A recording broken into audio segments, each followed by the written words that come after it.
ציון שלו, וזאת פה טעות לדעתי של שלומי דורה בהתנהלות שלו. צעירי מרחיק עד לגלבן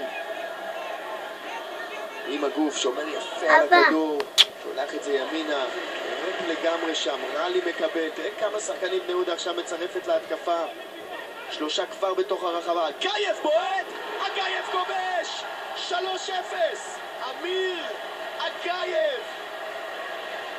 אתה מבין מה אני אומר? מספרים זו בעצם מילת המפתח ששחקן, בעצם זה נגיעה ראשונה של אגייב בכדור, אבל הרבה משחקים הוא לא נגע בכדור, זה מזל אמנם, הרבה משחקים הוא נגע הרבה בכדור, אבל לא במקומות שמהם אפשר לעשות משהו.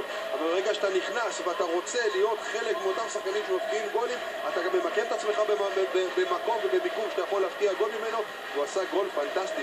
כל המהלך של בני יהודה הוא מהלך פנטסטי, החל מגלבן ששם את הגוף כמו שאמרת, העביר צעד, הצטרפות עקיפה ובעצם מסירה לשחקן שמצטרף עם הפנים.